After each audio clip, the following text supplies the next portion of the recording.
Patch here, and welcome back. Now we're going to be playing some Team Fortress 2, and I wanted to showcase this game in particular because out of all the games I've ever played, this is the one that I've put the most time into. This is my brother, Artemis, and he's going to be helping us out for this video. So, let's go ahead and go.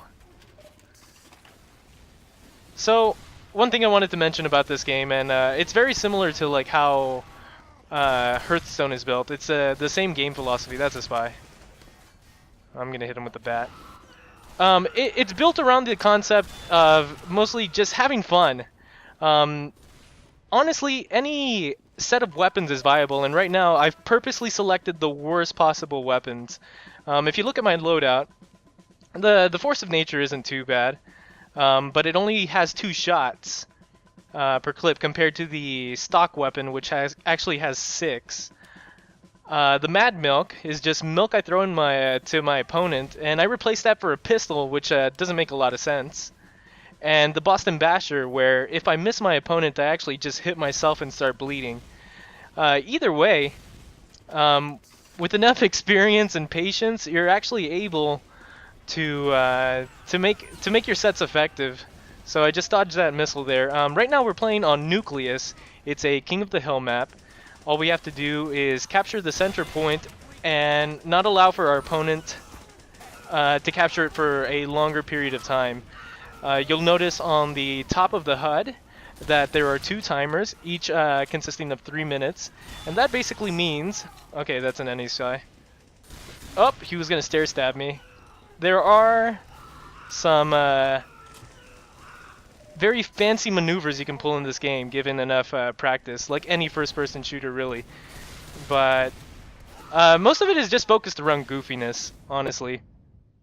Many of you have probably heard or tried the game before, but it's very well known for, at least nowadays, being something of a hat fashion simulator.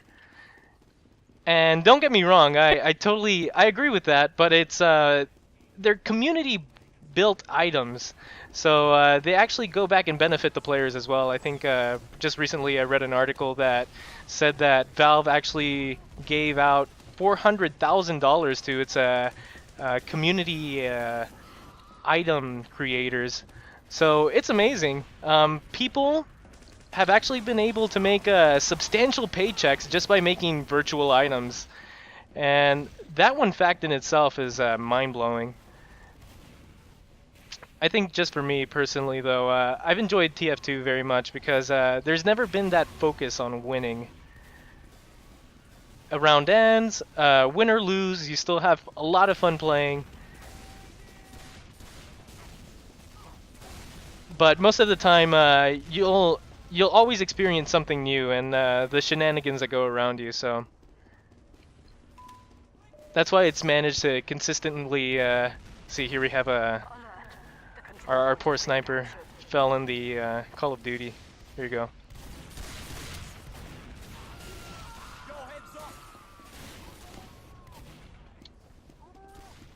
But it's a game that consistently is able to surprise me.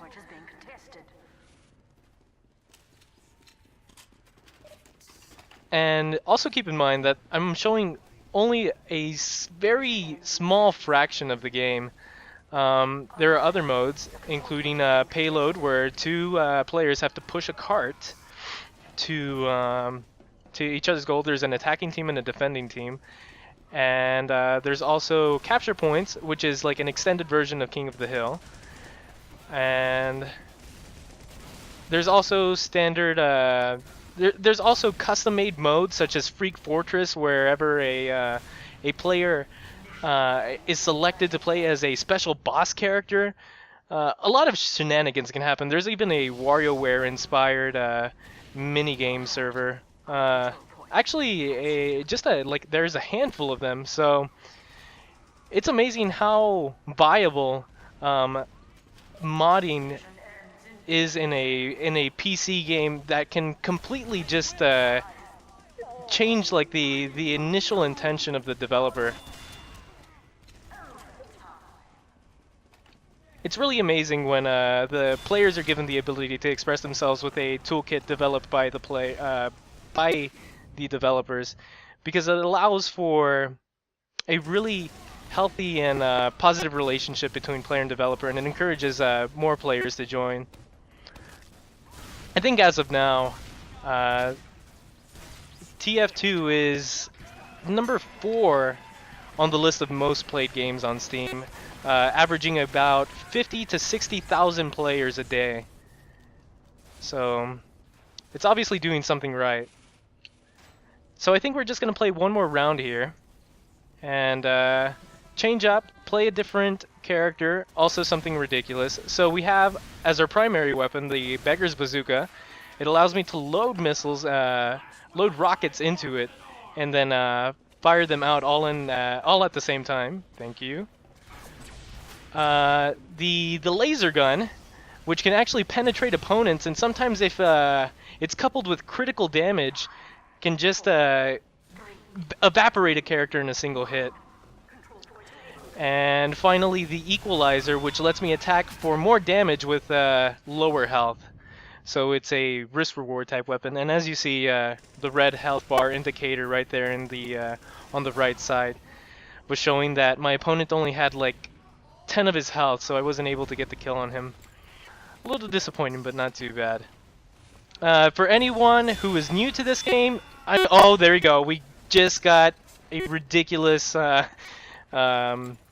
righteous bison kill. That can happen. Unfortunately, some people do complain that the random crits do kind of break the game in a sense, because they are unfair. It's just RNG. But there are also servers in the game that disable the random crits. So there's definitely something for everybody. I personally don't mind crits. I think they make the game fun and interesting, and since I'm really not taking it seriously anyway, I really don't have a problem with it anyway. Okay. Oh, it looks like something happened to that heavy. For people who are new to this game, I'm extremely sorry, because everything that's going on the screen probably doesn't make a lot of sense. My brother just got an amazing Hafsadoichi kill.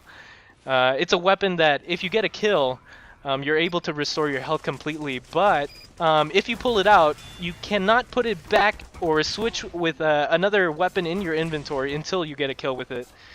So, also another very situational weapon. Oh my goodness. Okay, I was trying to rocket jump and blew myself up, but that happens.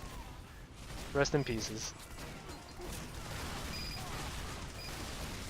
Alright. My brother's using the black box.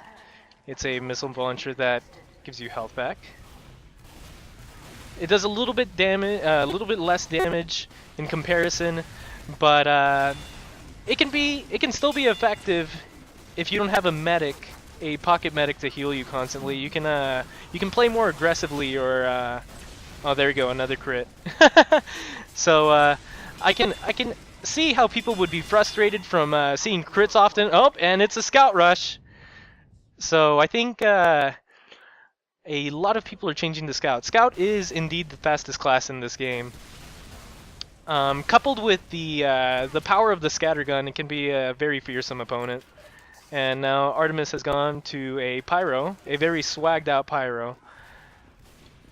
And we're gonna go back into the battlefield against these Pyro people. Oh, here goes Scout. Scout, please get the kill. Oh goodness. Alright, well. But I love this game, needless to say, and I play it almost on a daily basis. I keep it as a part of my daily rotation.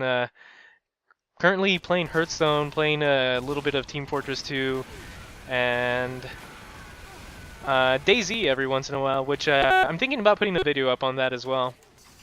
As soon as I organize some good material and think exactly how I want to format it, because it can be dull at times, especially with a lot of running around and not much action.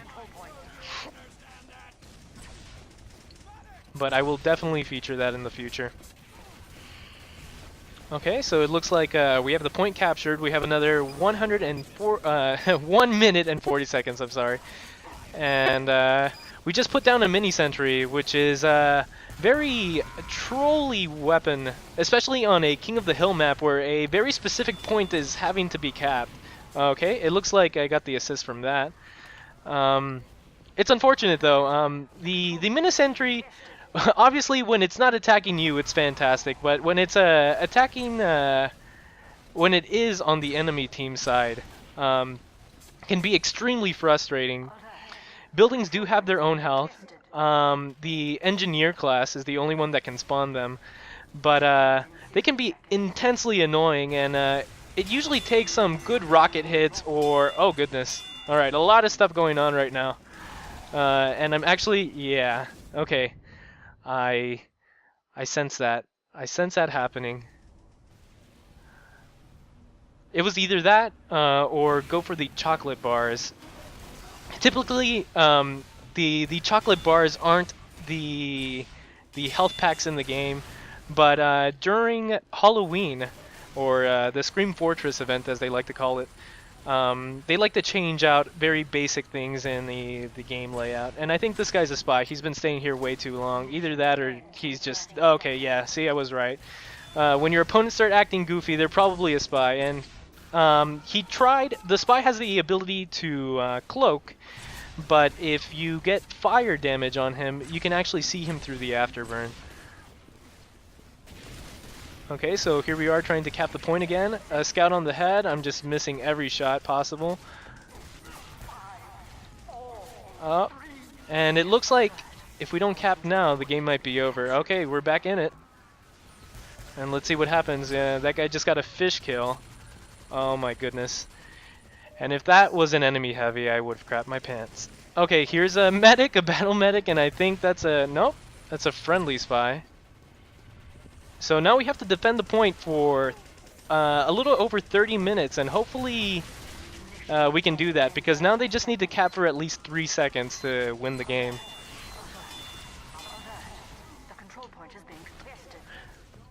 Oh goodness, okay, so I got knocked down a little bit, but maybe I can get some lucky shots? No, it doesn't look like it. I will probably kill myself if I try to rocket jump, so I'm just gonna take the lame route and climb the stairs.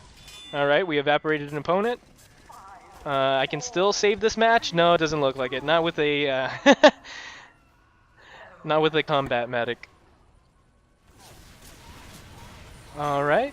Let's see, I think we're still trying to make that last. Legion's doing as much as he can to save the game, but that is it. Game over. So I hope you enjoyed watching.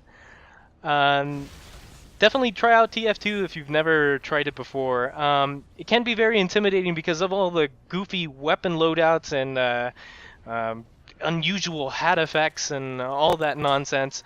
But at the end of the day, bro, you want to give me a high five to conclude this? I think you'll have fun. You'll just have to be a little patient, and I'll always be willing to play with you guys too. So this is Patch signing off, and I'll see you in the next one.